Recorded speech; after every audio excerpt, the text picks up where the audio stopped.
मयूरभंज जिला उदला विज्ञापित अंचल परिषद तरफ निखिल भारत स्वायत्तशासन दिवस महासमारोह पालित हो जाइछि।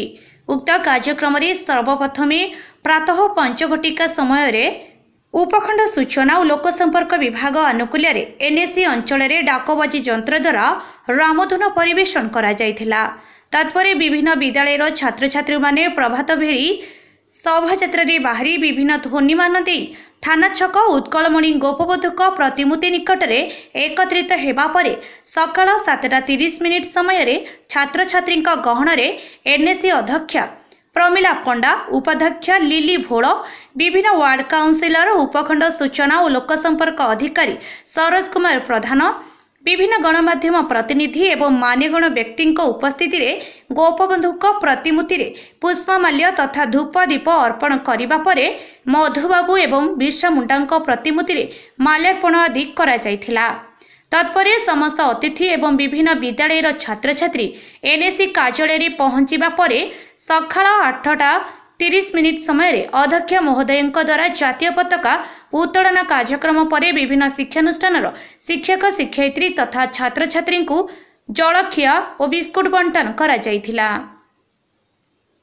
परवर्ती कार्यक्रम भाव उपजिलापाल कार्यालय परिसर में नवनिर्मित शौचालय को आनुष्ठानिक भाव उद्घाटन करा जायथिला। तत्परे भारत ज्योति भिन्नक्षम विद्यालयर भिन्नक्षम पिलामानक एवं छात्र छात्री को फल और बिस्कुट बंटन करा जायथिला, जहाँ आपण माने एही वीडियो रे देखि पारुथिबे।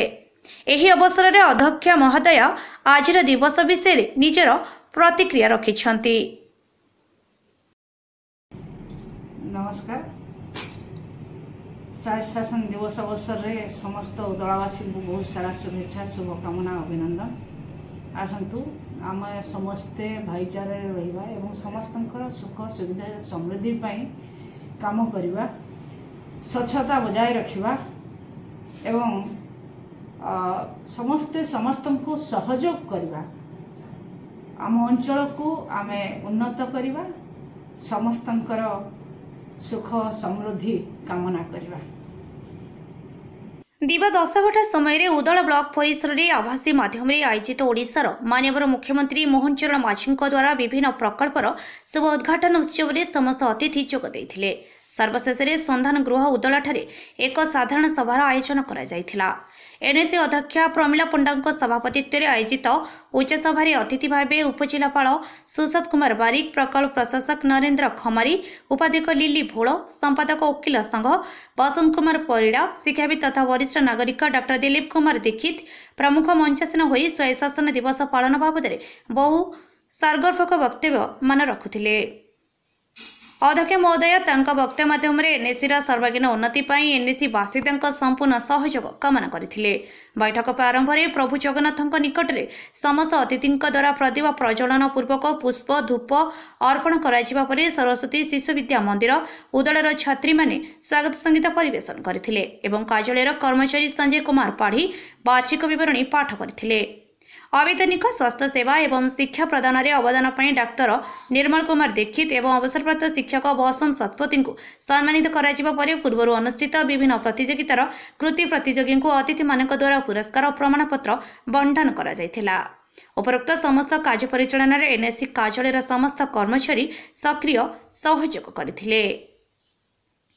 नमस्कार, मो ना भानुमती बेहेरा, मु 6 क्लास रे पढुछि। सरकारी उच्च प्राथमिक विद्यालय मेंढाकाई तरफ आम एनएससी ऑफिस जाइतिलु।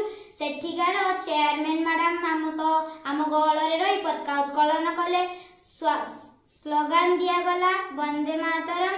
आज स्वायत्त शासन दिवस एई उपलक्षे आमको बिस्कुट बंटन करा गला, पुष्पमाला अर्पण कले, मधुबाबू पाखर बिरसा मुंडा पाखर अर्पण कले, गाँ बुलिले। केते खुशी लागुछ आजी? बहुत खुशी। अन्य मान को कोन कहबे? अन्य मान को भी कहूची से माने चारियाडे जाई कि माने जोटी जोटी मधुबाबू सुभाष चंद्र बोस एका सब अछन तांको माला अर्पण करंतु। आज स्वायत्तशासन दिवस उपलक्षे आपण आज जो भिन्नक्षम पिलांक पाखरे आज छिड़ा आइछंती कोन कहबे याकु नै? आज स्वायत्तशासन दिवस से अवसर में आम भारत ज्योति भिन्नक्षम विद्यालय को ये पिला सहित मिसिलु कथा हेलु तापर टे फल बिस्कुट बंटन कलु आ सब पिला केमती भलरे पाठ पढ़े आग को बढ़े से विषय टे आलोचना है। आज दिवस रे कौन सब आयोजन अच्छी आज बहुत गुड़ाए प्रोग्राम रही आमर लू उद्घाटन अच्छी आपणकर मिनी पार्क उद्घाटन अच्छी ता सहित फल बिस्कुट बंटन है पताका उत्तोलन है विभिन्न कार्यक्रम रही सीएम कर भर्चुआल मीटिंग रही आमर एनएससी मीटिंग हम विभिन्न कृति प्रतियोगी पुरस्कृत कर समाज समाज प्रति जो मान अवदान अच्छी सम्मानित कर सब प्रोग्राम सब रही। आज दिवस रे कौन कहे अन्य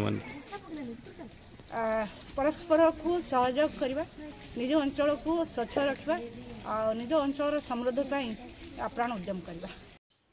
मयूरभंजर मुरारी मोहन महापात्र रिपोर्ट अपराह्न लाइव।